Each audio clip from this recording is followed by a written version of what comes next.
Iran जंग के बाद भारत ने सोचा तक नहीं था। भारत को मालामाल करने अरब देशों से उठ चुकी है भयंकर आंधी। खाड़ी देशों से जंग के बाद उठी अप्रत्याशित तेल की सुनामी। भारत पर होगी अरबों डॉलर की सीधी बारिश। ईरान, सऊदी अरब और अमेरिका ने अनजाने में खोल डाला। भारत के लिए खजाना तेल के खेल में खेल गया भारत।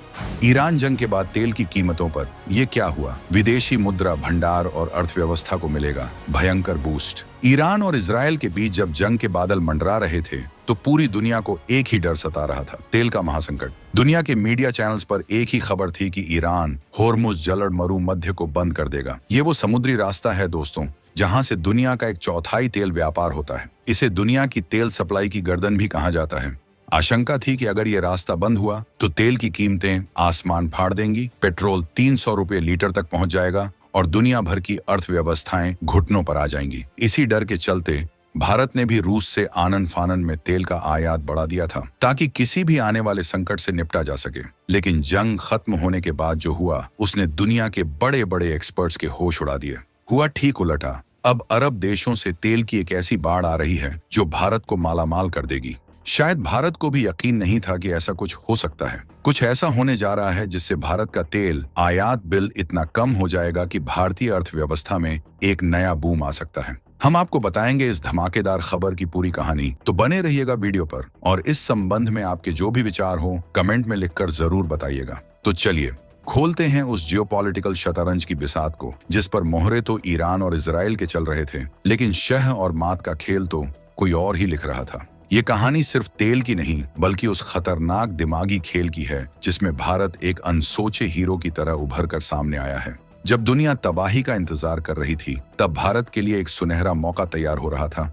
जब दुश्मन देशों की आपसी लड़ाई बनी भारत के लिए वरदान। सबसे पहले उस सबसे बड़े धोखे को समझिए जिसने सबको चकरा दिया। पूरी दुनिया को यह यकीन दिलाया गया कि इजराइल और ईरान की जंग से तेल का अकाल पड़ जाएगा। ब्रेंट क्रूड ऑयल, जो अंतर्राष्ट्रीय बाजार में तेल की कीमतों का सबसे बड़ा पैमाना है, उसके $150 प्रति बैरल तक जाने की भविष्यवाणियां हो रही थीं। लेकिन हुआ क्या? जंग के बाद ब्रेंट क्रूड का दाम चढ़ने की बजाय धड़ाम से गिरकर $70 प्रति बैरल से भी नीचे चला गया। सोचिए ये कितना बड़ा उलटफेर है। ये वैसा ही है जैसे किसी तूफान के आने की चेतावनी हो और अचानक मौसम सुहाना हो जाए और ठंडी हवा चलने लगे। ये ठंडी हवा अब भारत की अर्थव्यवस्था के लिए सबसे बड़ी राहत बनकर आई है। लेकिन सवाल ये है कि ये चमत्कार हुआ कैसे? जिस जंग को तेल की किल्लत पैदा करनी थी उसने तेल की बाढ़ कैसे ला दी? इस खेल का पहला और सबसे रहस्यमयी खिलाड़ी है ईरान। जी हाँ, वही ईरान जिस पर अमेरिका ने कड़े से कड़े प्रतिबंध लगा रखे हैं, जिस ईरान पर इजराइल और अमेरिका की बमबारी का खतरा मंडरा रहा था। हैरानी की बात यह है कि इन सब के बावजूद ईरान का तेल उत्पादन कम होने की बजाय इस महीने 35 लाख बैरल प्रतिदिन के पार पहुंच गया है। ये पिछले 7 सालों का सबसे ऊंचा स्तर है। ये कैसे मुमकिन हुआ? ईरान अपने तेल के निर्यात को पूरी दुनिया की नजरों से छिपाने में माहिर है। वो घोस्ट टैंकरों का इस्तेमाल करता है, अपने जहाजों के ट्रांसपोर्ट बंद कर देता है और शिप टू शिप ट्रांसफर के जरिए तेल को दूसरे देशों तक पहुंचाता है। लेकिन सैटेलाइट तस्वीरों और शिपिंग डेटा से जो सच्चाई सामने आई है वो चौंकाने वाली है। जंग के माहौल में भी ईरान ने अपना प्रोडक्शन और एक्सपोर्ट दोनों को एक नए लेवल पर पहुंच दिया है। अब सवाल उठता है कि अमेरिका, जो ईरान का सबसे बड़ा दुश्मन बनता है, वो इस पर चुप क्यों है? यहाँ इस कहानी में एक और बड़ा ट्विस्ट आता है। डोनाल्ड ट्रंप, जो ईरान को लेकर बड़ी बड़ी बातें करते हैं, उन्होंने 2 बातें साफ कर दी हैं। पहली, वो किसी भी कीमत पर तेल की कीमतों को $70 प्रति बैरल से ऊपर नहीं जाने देना चाहते, क्योंकि अमेरिका में चुनाव हैं और बढ़ी हुई तेल की कीमतें उनकी हार का कारण बन सकती हैं। और दूसरी, उन्हें अब भी लगता है कि ईरान से बातचीत का रास्ता खुल सकता है। इसीलिए व्हाइट हाउस ने ईरान पर तेल प्रतिबंधों को और कड़ा करने का कोई इरादा नहीं दिखाया। ये वही पॉलिसी है जो पूर्व राष्ट्रपति जो बाइडेन की थी, बातें बड़ी बड़ी लेकिन एक्शन जीरो।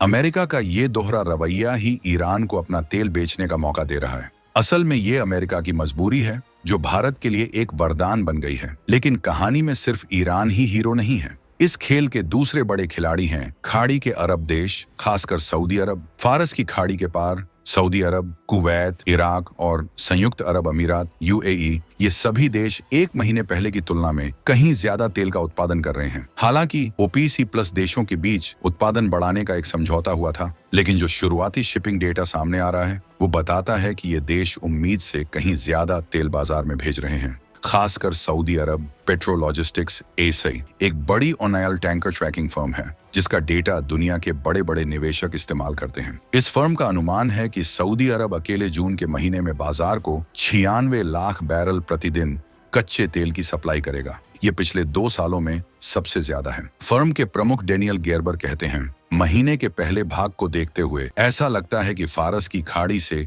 तेल का एक सुनामी आ रहा है। इराक और यूएई, जो अक्सर उत्पादन कोटा के मामले में थोड़ी हेराफेरी करते हैं, वो भी इस बार जमकर तेल एक्सपोर्ट कर रहे हैं। ऐसा लग रहा है मानो खाड़ी के देशों में होड़ लगी है कि कौन ज्यादा तेल बाजार में भेजेगा। अब आप सोच रहे होंगे कि ये देश ऐसा क्यों कर रहे हैं। इसके पीछे एक गहरी रणनीति है। उन्हें डर है कि भविष्य में ग्रीन एनर्जी और इलेक्ट्रिक गाड़ियों के आने से तेल की मांग हमेशा के लिए कम हो सकती है। इसीलिए वो आज, जब कीमतें ठीक ठाक हैं, ज्यादा से ज्यादा तेल बेचकर अपनी तिजोरियां भर लेना चाहते हैं। उनकी ये रणनीति भारत के लिए सोने पे सुहागा जैसी साबित हो रही है। एक तरफ ईरान मजबूरी में तेल बेच रहा है, दूसरी तरफ सऊदी अरब और उसके साथी देश रणनीति के तहत तेल की बाढ़ ला रहे हैं। इस ग्लोबल कहानी में एक और किरदार है, अमेरिकी शेल ओनेल। कुछ महीने पहले जब कच्चे तेल की कीमत $55 प्रति बैरल के करीब थी, तो अमेरिका का तेल उद्योग मुश्किल में था। लग रहा था कि उनका उत्पादन गिरने वाला है, लेकिन ईरान इजराइल की जंग ने उन्हें एक सुनहरा मौका दे दिया। जैसे ही जंग की वजह से तेल की कीमतें कुछ समय के लिए $78 के पार गईं, अमेरिकी शेल ओनेल उत्पादकों ने इस मौके का फायदा उठाकर अपने भविष्य के तेल को ऊंची कीमतों पर बेचकर लॉक इन कर लिया। इसका मतलब ये है कि अब उन्हें आगे कई महीनों तक अच्छी कीमत मिलती रहेगी, भले ही बाजार में दाम गिर जाएं। इस एक मूव ने उन्हें पहले से कहीं ज्यादा ड्रिलिंग करने की हिम्मत और पैसा दे दिया।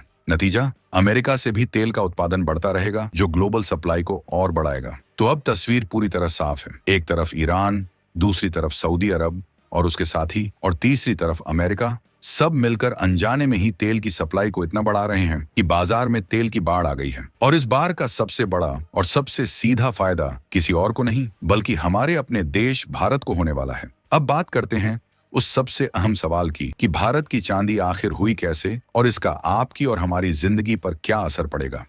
तेल के खेल में मालामाल होगा भारत। अरब देशों ने दी भारत को गुड न्यूज। इसे आंकड़ों से समझिए। भारत दुनिया का तीसरा सबसे बड़ा तेल आयातक है। हम अपनी जरूरत का 85% से ज्यादा तेल विदेशों से खरीदते हैं। हर साल भारत का खजाना खाली होता है और खरबों डॉलर सिर्फ कच्चा तेल खरीदने में चले जाते हैं। अब सोचिए, अगर इसी कच्चे तेल की कीमत आधी हो जाए तो क्या होगा। ये एक जैकपॉट लगने जैसा है। पहला और सबसे बड़ा फायदा होगा हमारी अर्थव्यवस्था को। जब तेल का आयात बिल कम होता है तो भारत को कम डॉलर खर्च करने पड़ते हैं। एक अनुमान के मुताबिक कच्चे तेल की कीमत में हर $1 की कमी से भारत का आयात बिल सालाना लगभग $1,50 कम हो जाता है। अब सोचिए, अगर तेल की कीमत जो $100 से $12 जाने की आशंका थी, वो अब $65 से $70 के स्तर पर आ जाती है, तो भारत को सालाना $40 से $50 करोड़ कम हो जाता है। $50 अरब की सीधी बचत होगी। जब हमारा आयात बिल कम होता है तो हमें तेल खरीदने के लिए कम डॉलर खर्च करने पड़ते हैं। इससे बाजार में डॉलर की मांग कम होती है और हमारा रुपया डॉलर के मुकाबले मजबूत होता है। हमारे देश का विदेशी मुद्रा भंडार यानी फॉरेन एक्सचेंज रिजर्व मजबूत होता है। जब डॉलर की मांग कम होती है तो रुपया डॉलर के मुकाबले मजबूत होता है। इससे सिर्फ सरकार को ही नहीं, बल्कि विदेश में पढ़ने वाले छात्रों से लेकर विदेशों से सामान आयात करने वाले व्यापारियों तक सबको फायदा होता है। हमारा व्यापार घाटा कम होता है, जो किसी भी देश की आर्थिक सेहत के लिए एक बहुत बड़ा पॉजिटिव सिग्नल है। दूसरा फायदा पहुंचेगा सीधे आपके और हमारे घर तक। तेल की कीमतें सीधे तौर पर महंगाई से जुड़ी होती हैं। जब कच्चा तेल सस्ता होता है तो पेट्रोल और डीजल के दाम कम होते हैं। जब डीजल सस्ता होता है तो ट्रकों और ट्रेनों से माल ढुलाई का खर्चा कम हो जाता है। इसका मतलब है कि बाजार में आने वाली सब्जियों से लेकर FMCG प्रोडक्ट्स तक हर चीज की लागत कम हो जाती है। इससे खुदरा महंगाई पर लगाम लगती है। जब महंगाई काबू में आती है तो reserve bank of India RBI को ब्याज दरें कम करने का मौका मिलता है।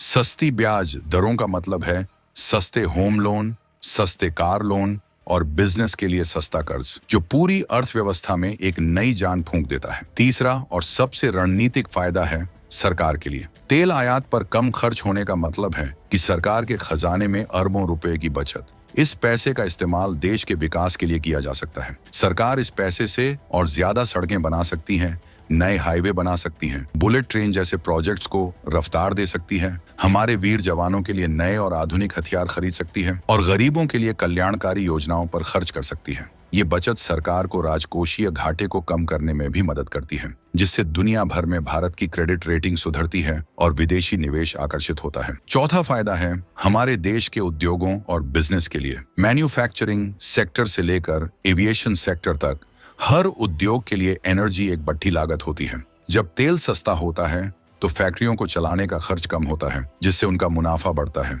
बढ़ा हुआ मुनाफा कंपनियों को नए निवेश करने और अपनी क्षमता बढ़ाने के लिए प्रोत्साहित करता है।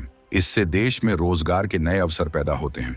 ये मेक इन इंडिया अभियान के लिए एक बूस्टर डोज की तरह काम करता है और भारत को एक ग्लोबल मैन्युफैक्चरिंग हब बनाने के सपने को और मजबूती देता है। ये कोई छोटी मोटी बात नहीं है, ये एक ऐसा चक्र है जो भारत को विकास के सुपर हाईवे पर दौड़ा सकता है। जो ईरान इजराइल की जंग पूरी दुनिया के लिए एक त्रासदी बनकर आई, वो भारत के लिए एक ब्लेसिंग इन डिस्ग्वाइज यानी एक छिपा हुआ वरदान साबित हुई है। ये दिखाता है कि आज का भारत वैश्विक मंच पर कितना मजबूत और कितना तैयार है। जहां दुनिया संकट में अवसर तलाश रही है, वहीं भारत के लिए अवसर खुद चलकर दरवाजे पर दस्तक दे रहे हैं। ये नए भारत की बढ़ती ताकत और उसकी सधी हुई कूटनीति का ही कमाल है कि आज दुनिया के सबसे बड़े जियोपॉलिटिकल संकट का भी हम पर नकारात्मक असर नहीं पड़ रहा, बल्कि हम उससे भी फायदा उठाने की स्थिति में हैं। तो कुल मिलाकर कहानी ये है कि दुनिया के तेल बाजार में एक फेक स्टॉर्म बन चुका है। ईरान की मजबूरी, सऊदी की रणनीति और अमेरिका की सियासी चाल, इन सब ने मिलकर तेल की कीमतों को गिरा दिया है। और इस गिरती हुई कीमत का सबसे बड़ा फायदा भारत को मिल रहा है, जो अपनी मेहनत और लगन से दुनिया की तीसरी सबसे बड़ी